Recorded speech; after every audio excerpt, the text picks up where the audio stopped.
Okay, so now let's start with unit number 3. Unit number 3.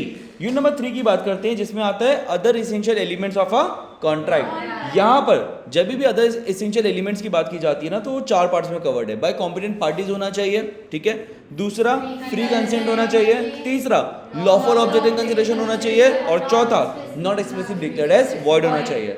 जैसे ही हम लोगों ने ये 4 पॉइंट्स कवर किए, हम लोग बोल सकते हैं कि हमारा जो यूनिट नंबर 3 है वो अच्छे तरीके से कवर हो गया है। बात करते हैं कॉम्पिटेंट पार्टीज से। कॉम्पिटेंट पार्टीज कब डिफाइन की जाती है? तो 3 तरह से डिफाइन की जाती है। कॉम्पिटेंसी 3 तरह से, मेजर होना चाहिए, साउंड माइंड के होने चाहिए एंड नॉट डिस्क्वालीफाइड होने चाहिए, ठीक है। डिस्क्वालीफाइड मत लिख कर जाना, बच्चे डिस्क्वालीफाइड लिख कर आ जाते कई बार। डिस्क्वालीफाइड का मतलब होता है कि ये लोग नहीं बन सकते, तो नॉट डिस्क्वालीफाइड लिखते हैं। क्वालिफाइड लिखकर काम होगा नहीं, नॉट डिस्क्वालीफाइड ही लिखना पड़ेगा, ठीक है। मेजर की बात करते हैं एक एक करके, पहले माइनर के पॉइंट्स कर लेते हैं। तो यहाँ पर आते हैं as as per the Indian majority act 1875। अभी क्या लिखा है उस एक्ट में? 18 साल, 18 साल के होने चाहिए। कॉन्ट्रैक्ट इज वॉइड एब इनिशियो। माइनर के साथ कोई भी कॉन्ट्रैक्ट किया वॉइड एब इनिशियो। पूरे सिलेबस में हम लोगों ने सिर्फ एक जगह पढ़ा है जहाँ पे माइनर के साथ कोई कॉन्ट्रैक्ट करे वो वैलिड हो जाए, जहाँ पे बेनिफिट्स टू द पार्टनरशिप है, ठीक है। No ratification on attaining majority, यानी कि माइनर जो होता है वो मेजर बनने पर उसके पुराने एक्ट के लिए उससे रेटिफिकेशन नहीं लिया जा सकता। रेटिफिकेशन मतलब अप्रूवल नहीं लिया जा सकता। सोचो ना, उसने 16 साल में कोई चीज़ के लिए हाँ बोला था, अब वो उस टाइम पे तो इनवैलिड था। 18 साल में आकर बोला कि आपने जो वो काम किया था आप उसको रेक्टिफाई कर दो और अब हम लोग उसको वैलिड मान लेंगे, चलेगा? नहीं, पुराने एक्ट के लिए नहीं कर सकता। Can be beneficiary, yes, like in case of partnership. Minor can always plead minority even when falsely represented himself as major, यानी कि खुद से जाकर झूठ बोला कि मैं मेजर हूं जबकि वो माइनर था, फिर भी वो क्या बोल सकता है कि मैं माइनर हूं, मैं छोटा हूं, मैं बच्चा हूं, मुझे माफ कर दिया जाए। प्लीड मतलब कोर्ट में जाके वो बोल सकता है कि मैं तो बच्चा था ना, मुझे नहीं पता, इनको ध्यान रखना चाहिए था, ठीक है। चलो, rule of estoppel can not be applied against a minor. वो होता है ना एस्टोपल कि मैंने बोला और उसने मान लिया और उसने भी प्रूफ कर दिया कि हाँ वो शांत रहा और उसने, हम उसको बोले थे वो पार्टनर है और वो शांत रहा, रूल ऑफ एस्टोपल, और वो रिस्पॉन्सिबल माना जाएगा। इस केस में माना जाएगा कि माइनर है तो नहीं, माइनर में जिसने ये प्रोजेक्ट किया कि ये है वही गलत माना जाएगा। Guardian can enter into a contract on minor's behalf other than immovable property. Guardian can enter into a contract on minor's behalf other than immovable property, यानी कि immovable property छोड़ के गार्जियन माइनर के बेहाफ में कॉन्ट्रैक्ट में enter कर सकते हैं। देखा होगा ना फिल्म आर्टिस्ट, कितने सारे छोटे छोटे बच्चे रहते हैं, कौन साइन करता होगा उनका कॉन्ट्रैक्ट? उनके गार्जियन साइन करते होंगे, ठीक है। बट इमूवेबल प्रॉपर्टी, कोई इमूवेबल प्रॉपर्टी सेल करनी है, से लैंड बिल्डिंग, वो कर सकते हैं क्या? नहीं कर सकते। बट वो भी कोई कर सकता है, official assignee of the court after sanction of court, यानी कि अगर कोर्ट ने अलाउ कर दिया तो कोर्ट का जो ऑफिशियल असाइनी या रिसीवर होता है वो कर सकता है, ठीक है। तो certified guardian court appointed can sell minor's property with sanction of court. Now no specific performance can be demanded. Specific performance वैसे हम लोग यूनिट नंबर 4 के अंदर जाकर पढ़ने वाले हैं क्या होती है, बट एक बेसिक बताते हैं। कुछ जगह पर डैमेजेस लिए जाते हैं, कुछ जगह पर बोला जाता है नहीं मुझे वही काम करके चाहिए। से हमारे केस में हमने आपसे बोला कि आज से हम आपको सेफ फाउंडेशन नहीं पढ़ा पाएंगे और हम आपको ना डैमेज देने को तैयार है 10-10 हज़ार रुपये का। आप बोलोगे कि यार डैमेज नहीं चाहिए मुझे, ना सेफ फाउंडेशन क्लास करके चाहिए, that is called as specific performance. But minus ऐसे नहीं किया जा सकता। सोचो ना, आपने माइनस से बोला स्पेसिफिक परफॉर्मेंस ही करके चाहिए, मुझे डैमेजेस नहीं चाहिए, वो बैठ के रोने लगा। हो सकता है कि नहीं हो सकता? ऐसा हो सकता है, इसलिए उसको क्या बोला जाता है कि no specific performance can be demanded. Can not be insolvent, minor can not declared as insolvent. सोचो ना, 10 साल का बच्चा इंसॉल्वेंट हो गया, कितनी अजीब खबर लग रही है ये, तो ये ध्यान रखना, minor can not be declared as insolvent. Can not be partner but admitted for benefits, ये बहुत बढ़िया बात है इसकी कि ये पार्टनर नहीं बनेगा, यानी कि लाइबिलिटी में शेयर नहीं करेगा, but can be admitted for benefits. Minor can be an agent but not liable to principal, मतलब यार ये तो वही है कि जिसका काम कर रही है उसी का सगा नहीं, उसी के लिए लाइबल नहीं है, कि अगर कल को लाइबिलिटी आ गई तो वो पूरी लाइबिलिटी बियर करेगा, ये लाइबिलिटी बियर नहीं करेगा। क्यों? छोटा है ना, छोटे बच्चे को बेनिफिट है।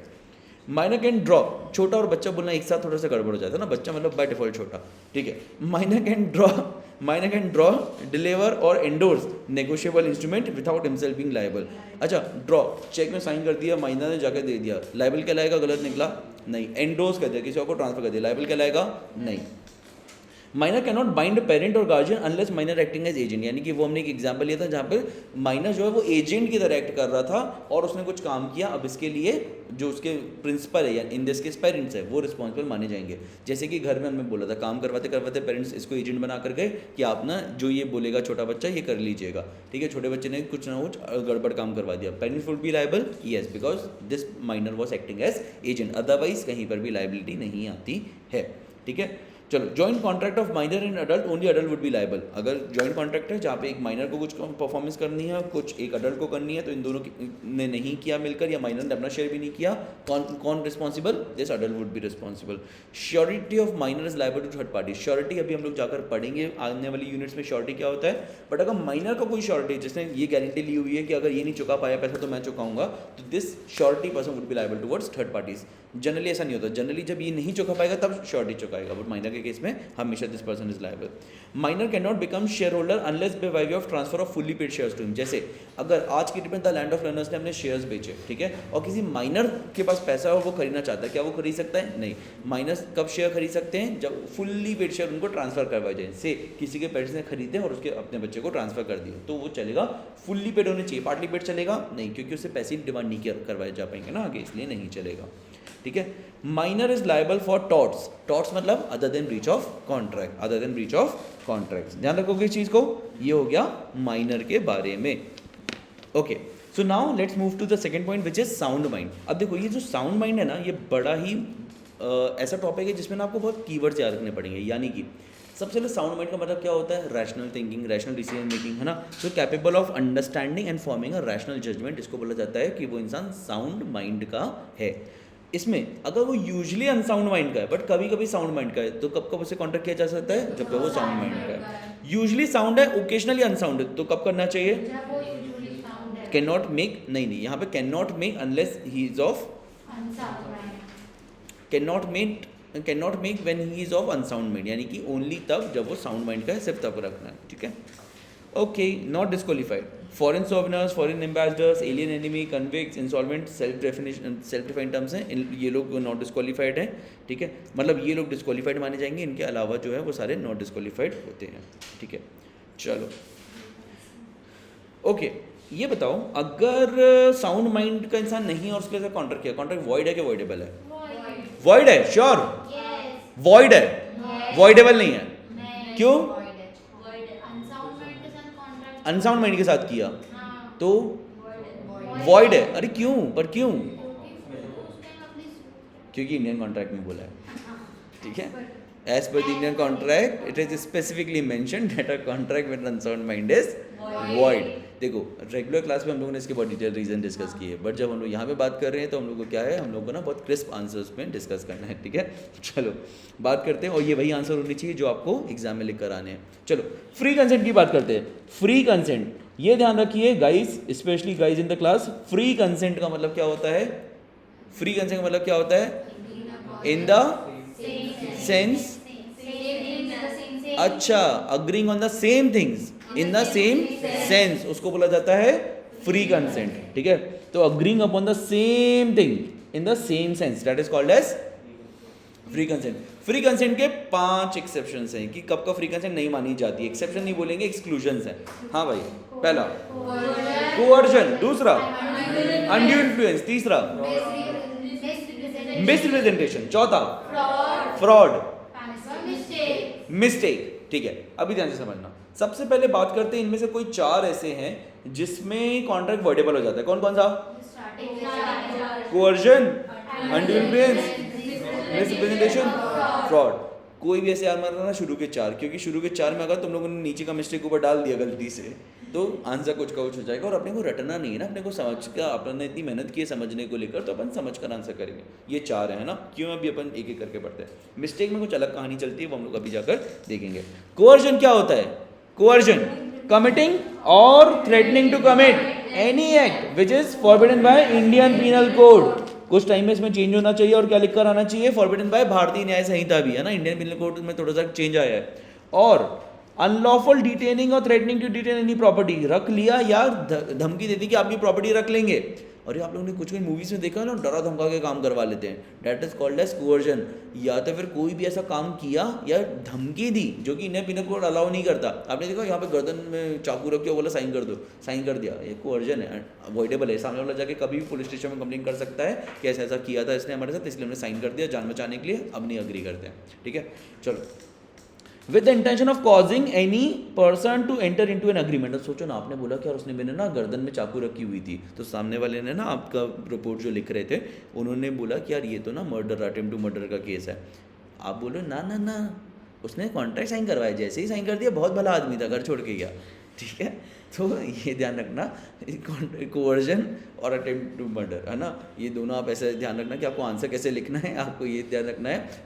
इंटेंशन क्या होना चाहिए एक्ट करने का, कोई एक अग्रीमेंट साइन करवाना, कुछ एक कॉन्ट्रैक्ट साइन करना, विदाउट एनी इंटेंशन कर दिया तो फिर वो लीगल केसेस में, क्रिमिनल केसेस की तरफ चली जाएगी वो बारी, ठीक है।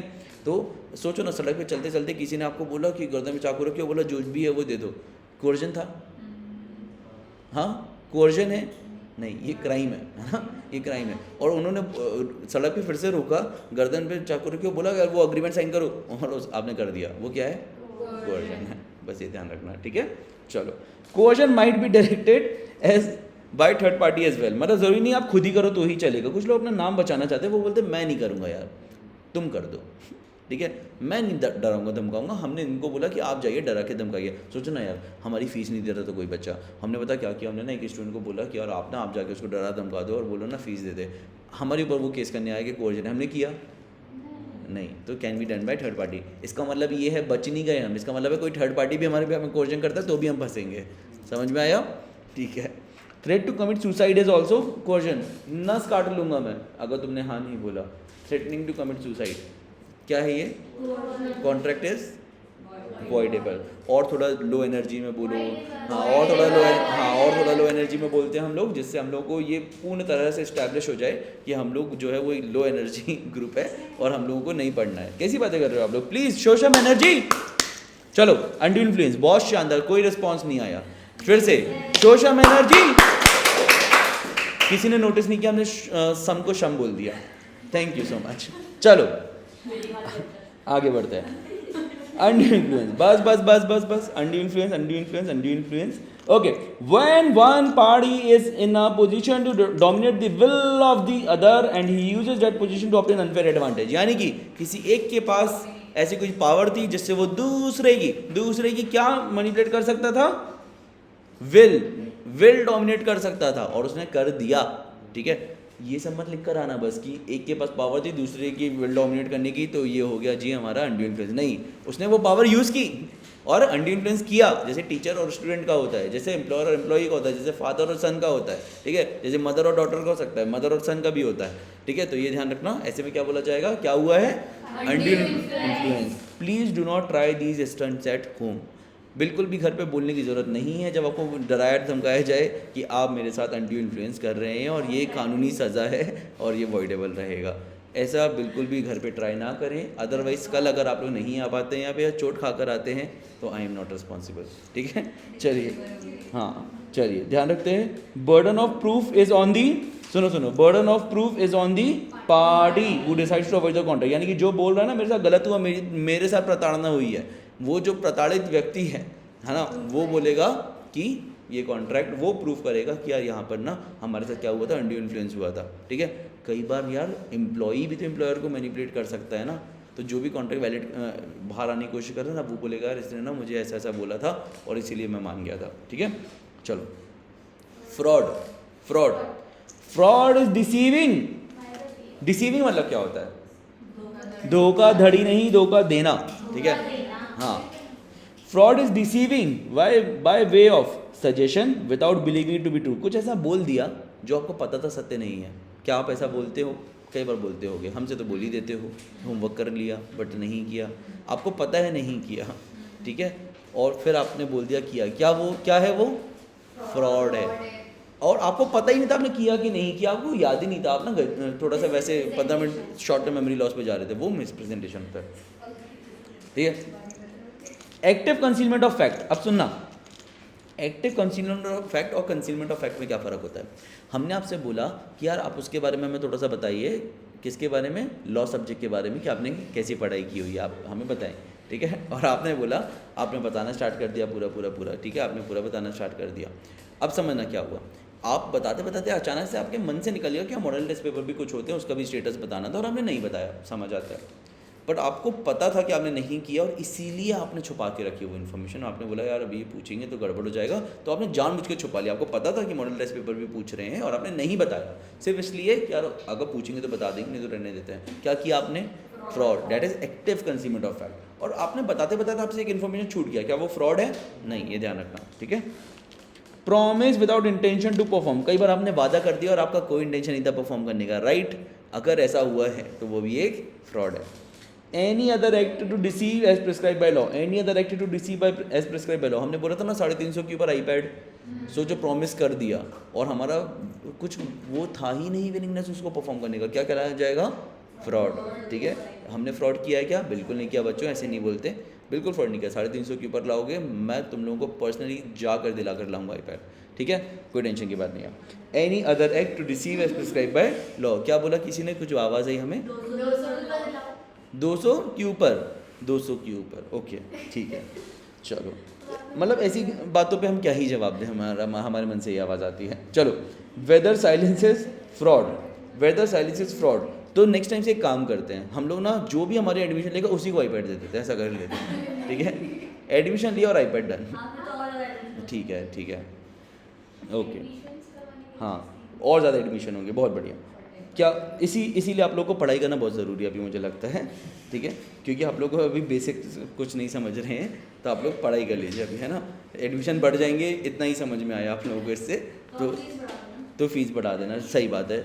बहुत पढ़ने की ज़रूरत है, मतलब बहुत ज़्यादा पढ़ने की ज़रूरत है, थोड़ी बहुत नहीं, बहुत ज़्यादा पढ़ने की ज़रूरत है, ठीक है, बहुत ज़्यादा पढ़ने की ज़रूरत है, मैं बताऊँ आपको, थोड़ी बहुत भी नहीं। चलिए, हाँ चलिए सुनिए, वेदर साइलेंस इज फ्रॉड। तो मैं ये बताना चाहूँगा दर्शकों को कि हमारी क्लास में एक मुस्कान नाम की लड़की बैठी हुई हैं, जो कि उन्होंने ऐसा बोला है कि सबको आईपैड दिया जाए, उससे हमारी सेल बढ़ेगी। इससे पता चलता है कि बहुत ज़्यादा पढ़ने की ज़रूरत है हम सब लोगों को। चलिए पढ़ते हैं, तो चलिए, whether silence is fraud, yes. Muskan, आपको कोई दिक्कत तो नहीं? आपका नाम लिया गया है, थैंक यू सो मच, उनकी आवाज़ में आ चुका है, उनको कोई दिक्कत नहीं है, ठीक है, आगे बढ़ते हैं। हाँ, when whether silence is fraud, तो यहाँ पर वेदर साइलेंस इज फ्रॉड में व्हेन ड्यूटी टू स्पीक कब माना जाएगा? चुप रहने को कब फ्रॉड माना जाएगा? When there was duty to speak, when there was duty to speak, ठीक है। When silence is equal to speech, जब चुप रहने का मतलब है कि सामने वाला मान लेगा कि आपने हाँ बोला। फॉर एग्जाम्पल, यहाँ पर हम लोग की क्लास चल रही थी, कोई काउंसलिंग के लिए आ गए बीच में, और हमने उनको काउंसलिंग करते करते बोला, सर हमारे यहाँ जो बच्चा आता है ना, हर कोई पास होता है। आपको पता था कि यार ऐसा नहीं है ना, पिछले अटेम्प्ट में बच्चे फेल हुए हैं, आपको पता था ऐसा नहीं है, हर बच्चा पास होता है, ज़रूरी नहीं है, ठीक है, और आप चुप रहे, ठीक है, और उन्होंने आपकी तरफ देखा, आप चुप रहे, आपने कुछ भी नहीं बोला, क्या आपने फ्रॉड किया? यस, बिकॉज आपकी तरफ उन्होंने एक बहुत भरोसे की नज़रों से देखा था कि बच्चे तुम पढ़ रहे हो, तुम सत्य मुझे बताओगे, और आप लोग चुप रहे, आप लोगों ने क्या किया? उनके साथ फ्रॉड किया, ठीक है, ओके। चलो, मिसरिप्रेजेंटेशन क्या होता है? If maker believes to be true but not justified by information, maker को लग रहा था कि जो वो बोल रहा है वो सच बोल रहा है, जबकि वो सच नहीं था। हमारे बाहर जो स्टाफ बैठते हैं, कई बार उन लोगों को हमने कुछ बोला और उनको पता ही नहीं था वो जो बोल रहे हैं वो झूठ है, तो क्या वो फ्रॉड है? नहीं, वो बेचारे मिस रिप्रेजेंटेशन कर रहे हैं। ऐसा होता है क्या? बिल्कुल भी नहीं होता, हम लोग सच्ची काउंसलिंग करते हैं। चलिए आगे बढ़ते हैं, ब्रीच ऑफ ड्यूटी की बात करते हैं। अगर कोई हंस रहा है तो प्लीज़ ऐसे मत करो, बुरा लगा। चलो हाँ, ब्रीच ऑफ ड्यूटी की बात करते हैं, ठीक है। Breach of duty, miss representation, breach of duty without intention which brings advantage, यानी कि आपने कुछ ऐसा ड्यूटी जो है वो ब्रीच किया जिसकी वजह से आपको एडवांटेज हुआ, ठीक है, विदाउट इंटेंशन। इंटेंशनली किया होता वो फ्रॉड में आ जाता, विदाउट इंटेंशन किया मिस रिप्रेजेंटेशन के अंदर आया। What if does not believe to be true, मतलब वो नहीं मानता था, ठीक है, उसको नहीं पता था सच है कि झूठ है, और उसको पता था झूठ है फिर भी उसने बोल दिया, फ्रॉड, ठीक है। व्हेन अ पार्टी कॉजेज दो डन इनोसेंटली, मतलब भले ही मासूमी से किया हो, बट एक पार्टी की वजह से क्या हुआ है, the other party to the agreement to make a mistake as to the subject matter of the contract में ही मिस्टेक करवा दिया, भले ही गलती से करवा दिया, क्या बोला जाएगा उसको? क्या किया है? मिस रिप्रेजेंटेशन किया। Subject matter in this case CA foundation face to face classes, क्या है ये? मिस रिप्रेजेंटेशन है, ठीक है। मिस्टेक की बात करते हैं, गलती बहुत ही बड़ा फैक्टर होता है जीवन का एक, जहाँ पे गलतियाँ होती हैं, तो ये ध्यान रखना, गलतियों को डील कैसे किया जाता है ये पता होना बहुत ज़रूरी है। मिस्टेक ऑफ लॉ और mistake of fact, mistake of law, mistake of fact. Mistake of law, Indian law या फॉरेन लॉ? यार इंडियन लॉ को नहीं पता है ना, तो कॉन्ट्रैक्ट वैलिड माना जाएगा, आप ही कर देते, आप ही को फाइन देना पड़ेगा, ये ध्यान रखना। आप ये नहीं बोल सकते कि कॉन्ट्रैक्ट इनवैलिड मान लिया गया क्योंकि हमें पता ही नहीं था, ऐसा नहीं होता। इंडिया में एक बात चलती है कि ये चीज़ ध्यान रखना कि अगर आपको लॉ नहीं पता, इसका मतलब ये नहीं कि आपको फॉलो नहीं करना है, आपको पता करके फॉलो करना है उसको, ठीक है। फॉरेन लॉ की बात करते हैं, वॉइड बट नॉट वॉइडेबल, यानी कि खत्म कॉन्ट्रैक्ट, जैसे आपने फॉरेन लॉ का वो भी ब्रीच कर दिया, मिस्टेक कर दिया, फॉरेन लॉ खत्म। सुना, मिस्टेक कर दे, यानी कि आपको फॉरेन लॉ के बारे में आपने जो अंडरस्टैंडिंग दिया था वो मिस्टेक हो गया, गलती हो गई वहाँ पर, तो वो कॉन्ट्रैक्ट वॉइड माना जाएगा। अच्छा, मिस्टेक ऑफ फैक्ट की बात करते हैं। आपने ना लॉ में गलती नहीं की, आपने ना कुछ फैक्ट छोटे मोटे कि प्रोसेस करने में गलती कर दिया, कुछ डॉक्यूमेंटेशन फाइल करने में गलती कर दिया, यूनिलेटरल है यानी कि एक तरफ से हुआ है, तो वॉइड और वॉइडेबल दोनों ही नहीं है, वैलिड है, वो गलती सुधार दो, काम हो जाएगा। देखो अगर एक तरफ से गलती है ना तो हमेशा सुधारी जा सकती है, पर जब दोनों तरफ से गलती हो जाए तब बड़ा मसला हो जाता है और उसको क्या बोला जाता है, वॉइड। जब फैक्ट की गलती दोनों तरफ से हो जाए ना, किसी ऐसी बात जो कि एकदम कॉन्क्रीट पत्थर की लकीर होनी चाहिए, उस बात पे अगर दोनों का झगड़ा हो जाए ना, मिस्टेक हो जाए, तो फिर क्या बोला जाता है, कॉन्ट्रैक्ट इज वॉइड। एक तरफ से गलती उसको समझा बुझा के सही करवाया जा सकता है, तो इसलिए ध्यान रखना कि वो वहाँ पर वैलिड माना जाता है। ठीक है, आई होप कुछ लोगों को बहुत अच्छे से समझ में आ रहा होगा, बाकी लोगों को समझ आ रहा होगा। ठीक है, और जिनको नहीं समझ में आ रहा वो पढ़ाई करें अच्छे से। ठीक है, चलो coercion, undue influence and fraud and misrepresentation, इसकी बात करते हैं। Coercion, undue influence, fraud and misrepresentation की बात करते हैं। ठीक है, coercion, undue influence, fraud and misrepresentation क्या होता है, वॉइडेबल। मिस्टेक में रेफर अबव क्यों बोला है, क्योंकि वहाँ पे अलग अलग है, तो सब लोग अपने अपने हिसाब से देख लें आप लोग कहाँ लाया करते हो। ठीक है, अब बात करते हैं अनलॉफुल ऑब्जेक्ट एंड कंसिडरेशन। फटाफट लाइन दी हुई है, पढ़ते हैं। कब कब माना जाएगा unlawful object and consideration, forbidden by law, law ने रोक के रखा है तो।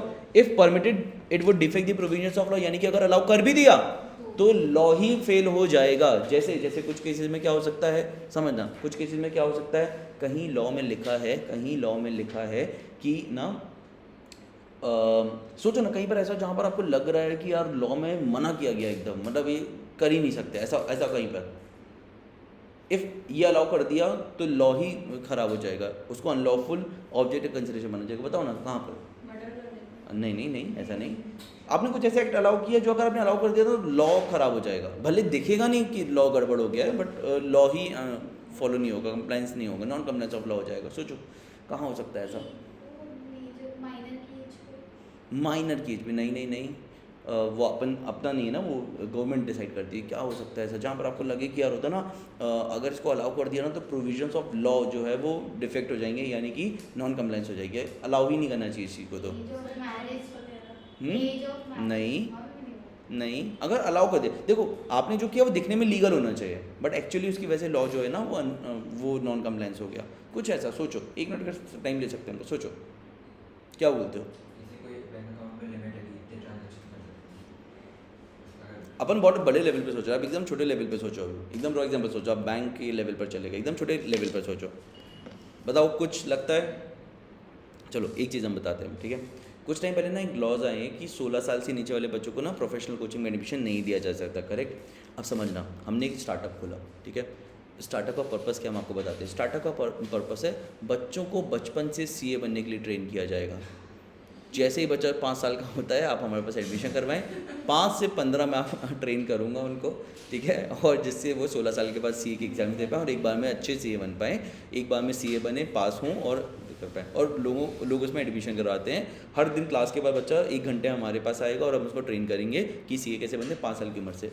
क्या लगता है, ऑब्जेक्ट है हमारा, एक बिजनेस आइडिया है, एक पर्टिकुलर ऑब्जेक्टिव है, बट सही है नहीं। क्यों? क्योंकि अगर अलाउ हो गया तो जो पर्पस ऑफ लॉ है, लॉ ने क्या बोला, 16 साल के नीचे वाले बच्चों को प्रोफेशनल कोचिंग नहीं देनी है, डिफीट हो गया ना पर्पस। अगर इस एक्ट को अलाउ कर दिया, इस कंपनी को अलाउ कर दिया, तो वहाँ पर क्या होता है, if allowed the provisions of law would be defected, ठीक है।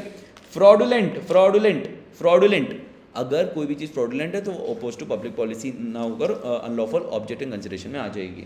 इंजरी टू पर्सन और property, if anything causes injury to person और property then it will be considered as unlawful object और कंसिडरेशन। और इमोरल है, कई बार और कुछ नहीं, अनएथिकल है कोई भी चीज़, तो उसको बोला जाएगा कि वो अनलॉफुल ऑब्जेक्ट या कंसिडरेशन के अंदर आती है, अनएथिकल है। समझना। हमारे यहाँ हमने बोला कि ना कुछ ऐसे मटीरियल्स में हमने पेमेंट किया जो अलाउड नहीं है, ठीक है। से कोई किसी एनिमल का कुछ एक हो सकता है जो बहुत कीमती है, ठीक है। से किसी एनिमल की आईबॉल बहुत कीमती है और उसमें हमने पेमेंट कर दिया, 4 आईबॉल दे दिया, 1 करोड़ का पेमेंट हो गया, ठीक है। यार बताओ, इमोरल है ना। चलो भले ही अलाउड था एक दूसरे को ट्रांसफ़र करना, बट इमोरल है ना, अनएथिकल है ना, तो वो भी अनलॉफुल मान लिया जाएगा, ठीक है। ओपोज टू पब्लिक पॉलिसी, अब यहाँ पर पब्लिक पॉलिसी का ओपोज क्या क्या माना जाता है? जब यू ट्रेड विद एनिमी, तो एट वॉर विद इंडिया, कोई भी कंट्री है तो उसको एनिमी बोला जाता है, और अगर आप उसके साथ ट्रेड कर रहे हो तो वो माना जाएगा कि आप ओपोज टू पब्लिक पॉलिसी वाला काम कर रहे हो। स्टिफलिंग प्रोसिक्यूशन यानी कि dropping criminal cases for money, पैसा लिया और क्रिमिनल केस ड्रॉप कर दिया, इसको बोलते हैं स्टिफलिंग प्रोसिक्यूशन। फिर आता है मेंटेनेंस एंड चैम्पर्टी, जिसमें मेंटेनेंस होता है ऐसे केसेस को हवा देना जिसमें आपका कोई इंटरेस्ट नहीं है, आप बस जाकर वहाँ पर अपना ज्ञान देकर आ गए कि यार ये केस करना चाहिए, आपका कोई इंटरेस्ट नहीं है। और ये जो चैम्पर्टी, इसका मतलब क्या है? आपने बोला कि हम जाएंगे और हम आपको सारा पैसा दे रहे हैं, हम फंड करें इस केस को, बट किस लिए कर रहे हैं पता है? जब वहाँ से केस का पैसा आएगा ना, जब आपको वहाँ से कॉम्पनसेशन मिलेगा, उससे एक शेयर हमें दे देना, चलेगा? नहीं, बेवजह के केसेस बहुत होने लगेंगे, ठीक है, इसलिए ऑपोज टू पब्लिक पॉलिसी बोला जाता है। ट्रैफिकिंग पब्लिक ऑफिस यानी कि पब्लिक ऑफिसर यानी कि ब्राइब करना।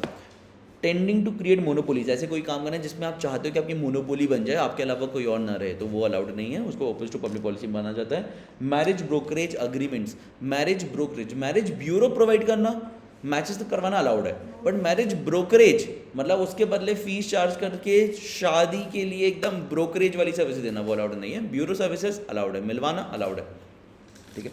Negotiable marriage for, negotiate marriage for reward, ठीक है। Interference with the course of justice, interference with the course of justice, जो जस्टिस चल रहा है उसकी जस्टिस की पूरी प्रोसेस में कहीं ना कहीं बाधा लाना, it is against public policy. Interest against obligation यानी कि इंटरेस्ट अगेंस्ट ऑब्लिगेशन यानी कि इंटरेस्ट अगेंस्ट ऑब्लिगेशन, देखो उसमें एग्जाम्पल लिखा है, agent receiving money without principles consent, जब प्रिंसिपल ने अलाउ नहीं किया तो आप ऐसे क्यों ले रहे हो? आपका वहाँ पर ऑब्लिगेशन क्या है? आप एजेंट की, आप प्रिंसिपल की सारी बातें फॉलो करोगे, बट आप नहीं कर रहे हो, तो that would be called as interest against obligation. Consideration unlawful in parts, अगर कंसिडरेशन अनलॉफुल इन पार्ट भी है तो भी उसको माना जाएगा कि वो अपोज टू पब्लिक पॉलिसी है, ठीक है। चलो अब बात करते हैं आगे, agreements expressly declared as void, ठीक है। ये एएस नहीं है, कुछ बच्चों ने हमें पढ़ के बताया एएस, तो ये एएस नहीं है, ये एज है, ठीक है। अकाउंटिंग स्टैंडर्ड्स नहीं है, एएस नहीं है, एस है, ठीक है। चलो agreements expressly declared as void, void है, ठीक है। वॉइड मतलब सीजेस टू बी एनफोर्सेबल, तो it should made by, if they are made by incompetent parties, if they are made by incompetent parties, if they are made by incompetent parties, तो agreement जो है वो void मान लिया जाएगा। If they are made by incompetent parties, तो agreement जो है वो क्या मान लिया जाएगा कि अग्रीमेंट वॉइड है, ठीक है। बायलैटरल मिस्टेक ऑफ फैक्ट हो गई, बहुत ही ज़्यादा गड़बड़ हो गया, दोनों तरफ से गड़बड़ हो गया, बायलैटरल मिस्टेक ऑफ फैक्ट है। अनलॉफुल ऑब्जेक्ट ऑफ कंसिडरेशन है, तो यहाँ पे भी कॉन्ट्रैक्ट वॉइड मान लिया जाएगा, सिंपल सी बात है, कोई बहुत ज़्यादा डिफिकल्ट नहीं है। Unlawful object of consideration in parts, मतलब पार्टली लॉफुल था, पार्टली अनलॉफुल था। ये जो हमने आपको शेल्स बताई, इसमें पेमेंट हो रहा था और आधा कैश में भी हो रहा था या आधा बैंक से भी हो रहा था, अनलॉफुल इन पार्ट्स, तो भी उसको वॉइड मान लिया जाएगा। Agreement made without consideration void मान लिया जाएगा, बट कुछ केसेस में वैलिड कर दिया जाता है, वो हम लोगों ने ऊपर यूनिट नंबर 2 में पढ़े हुए हैं। Agreement to do impossible act, जैसे अभी बात की थी ना, कूद कर अग्रीमेंट टू डू इम्पॉसिबल है, कूद कर जिद्दा बच के तो 10 लाख रुपये देंगे, that is void agreement. Agreement in restraint of marriage, मतलब किसी को पैसा दे रहे हो कि शादी ही मत करना तुम, तो ये चीज़ गलत है, यहाँ पर वॉइड अग्रीमेंट माना जाएगा, वो चाहे तो शादी कर सकता है, राइट टू फ्रीडम के अगेंस्ट आता है ये। Agreement in restraint of trade, कि ये काम मत करना, ये प्रोफेशन या बिजनेस मत करना, इसको भी फ्रीडम, राइट टू फ्रीडम के अगेंस्ट माना जाता है, और ये काम आपको एज अग्रीमेंट एज वॉइड। इसलिए देखना उसमें टाइम पीरियड लिखा जाता है, 5 साल नहीं कर सकते, 2 साल नहीं कर सकते, नहीं तो जीवन भर नहीं कर सकते लिखते हैं ना, बट वो वॉइड मान लिया जाएगा क्योंकि राइट टू फ्रीडम के अगेंस्ट आता है। अब 5 साल किसी को बोल सकते हो ना कि हमने आपको पैसा दिया 5 साल का, अब आप मत करना, इसमें आप लोग के मन में ये नहीं आना चाहिए जीवन भर का पैसा देकर बोल दो, नोबडी हैज दिस सर्टेनिटी, ठीक है, इसलिए नहीं करते, ठीक है। Agreement in restraint of legal proceedings, ऐसा नहीं किया जा सकता कि पैसा दिया और बोला कि लीगल प्रोसीडिंग्स मत करना। Agreement the meaning of which is uncertain, यानी कि नहीं, यानी कि जिसका मीनिंग सर्टेन नहीं है, जहाँ पे clearly roles and responsibilities divided नहीं है, क्या ऑफर हो रहा है, क्या एक्सेप्टेंस हो रहा है, क्या कंसिडरेशन है, वो डिफाइन नहीं है, तो वो वॉइड मान लिया जाएगा। बट अगर वहाँ पर कैपेबिलिटी है ना कि उसको डिफाइन किया जा सकता है, से ये नहीं लिखा कितना कंसिडरेशन है, बट ये लिख दिया कि किस बेस पे कंसिडरेशन निकाला जाएगा, तो यार कैपेबल है ना, निकाल सकते हो, तो वहाँ पर वो कॉन्ट्रैक्ट वैलिड हो जाता है। प्लीज़ इस पॉइंट को स्टार मार्क करना, ऑल दो हमने नोट्स में किया हुआ है, फिर भी आप लोग भी रखिएगा। बात करते हैं वेजरिंग अग्रीमेंट की, वेजरिंग अग्रीमेंट, तो वेजरिंग अग्रीमेंट के लिए अब भी हम लोग नीचे जाकर पढ़ लेते हैं एक बार कि वेजरिंग अग्रीमेंट क्या होता है, ठीक है। चलो आते हैं वेजरिंग अग्रीमेंट पढ़ने पर। Wagering agreement meaning, essentials, effects और नॉट वेजरिंग, ये 4 पॉइंट्स पढ़ने हम लोग को, और हमारा यूनिट नंबर 3 आराम से कवर हो जाएगा। लास्ट पॉइंट है, पढ़ते हैं फिर पॉज करते हैं, ठीक है। चलो, वन प्रॉमिसेस टू पे मनी और मनी इज वर्थ, एक ने दूसरे को वादा किया कि वो पे करेगा, या तो फिर मनी या फिर मनी। क्या पढ़ रहे हैं हम लोग? वेजरिंग एग्रीमेंट पढ़ रहे हैं हम लोग। वेजरिंग एग्रीमेंट क्या है, थोड़ा एनर्जी के साथ बोलते हैं। वेजरिंग क्या है, एक ने दूसरे को वादा किया कि वो पे करेगा मनी या मनी इज वर्थ, कब, हैपनिंग और non happening of uncertain event. सामने वाला भी पे करेगा, नहीं हुआ तो यस, अगर नहीं हुआ तो सामने वाला पे करेगा। मतलब ये बहुत एसेंशियल कंडीशन हो जाती है यहाँ पर, ठीक है। तो समझो यहाँ पे कॉन्टेंजेंट और इसमें यही तो फर्क है ना। तो वन प्रॉमिसेस टू पे मनी और money is worth on the happening of some uncertain event in consideration of the other party's promise to pay if the event does not happen। हुआ तो ये पे करेगा, नहीं हुआ तो ये पे करेगा। ए और बी ने आपस में बात की कि अगर बारिश हुई तो मैं तुम्हें 10,000 रुपये दूंगा और नहीं हुई तो तुम मुझे 10,000 रुपये दोगे, तो ये माना जाएगा वेजरिंग है, ठीक है। केबीसी में क्यों नहीं माना जाता वेजरिंग, दूसरी पार्टी नहीं देती ना। जीते तो जी मैं आपको 10 करोड़ रुपए दूंगा और नहीं जीते तो जी आप हमें 10 करोड़ रुपए देंगे, ऐसा नहीं होता, इसीलिए वहाँ पे वेजरिंग नहीं माना जाता है। प्रोमिसेस टू पे ऑल तो उसके और भी रीजंस हैं, हम लोगों ने रेगुलर क्लास में डिस्कस किए हो तो उसके और भी रीजंस हैं। प्रोमिसेस टू पे मनी नॉट परफॉर्मेंस, यानी कि पैसा ही देना पड़ता है, कुछ काम करके नहीं दे सकते, पैसा ही देना पड़ता है। अनसर्टेन एंड अनकंट्रोलेबल इवेंट होना चाहिए। म्यूचुअल चांसेस ऑफ विन और लॉस होना चाहिए। No other interest in that. Mutual chances of win और लॉस मतलब जीतने और हारने की प्रोबेबिलिटी दोनों ही होनी चाहिए और इक्वल होनी चाहिए, लगभग 50-50 नहीं बोलेंगे बट हाँ होनी चाहिए, दोनों ही पॉसिबल आउटकम्स होने चाहिए। No other interest in the event, यानी कि आपको इस पैसे के अलावा कुछ और नहीं मिलने वाला है, ठीक है। इफेक्ट्स अग्रीमेंट इज वॉइड माना जाता है, वॉइडेबल है क्या, नहीं, बहुत बच्चे गलती करते हैं, प्लीज लिख लो नॉट वॉइडेबल। आगे बढ़ते हैं। No suit can be initiated to recover amount one, यानी कि अगर कल को पैसे नहीं मिले तो क्या लीगली लिए जा सकते हैं, क्यों नहीं, क्योंकि वॉइड है, एनफोर्सेबल ही नहीं है ना, तो इसलिए नहीं, ठीक है। ऐसा मत लिख कर आ जाना यहाँ पर कि क्योंकि कॉन्ट्रैक्ट बोलता है इसलिए, ठीक है। As per the Indian contract it is not allowed that, नहीं बोला ना, वॉइड है ना, वॉइड कॉन्ट्रैक्ट एनफोर्सेबल नहीं है और एनफोर्सेबिलिटी नहीं है तो कैसे कोई केस फाइल हो जाएगा। चलो नॉट वेजिंग, किस किस को दिखता है ऐसी कुछ है बट फिर भी वेजिंग नहीं। चिट फंड यानी कि वो लकी ड्रॉ वाला 100 लोगों ने मिलकर पैसे जोड़े और किसी एक का आया, वो नहीं आएगा वेजिंग, क्योंकि उसमें अगर नहीं जीते तो डालना नहीं पड़ता ना पैसा, ठीक है। शेयर मार्केट और commercial transaction as deliveries internet, वहाँ पे पैसा कमाने का नहीं होता, वहाँ पे डिलीवरी परफॉर्मेंस होता है, ठीक है। Game of skill and athletic competition, अगर 1000 रुपये के ऊपर है तो फिर उसको वेजरिंग माना जाता है, अदरवाइज उसको वेजरिंग नहीं माना जाता, यहाँ पर अलग से लिखा हुआ है, ठीक है।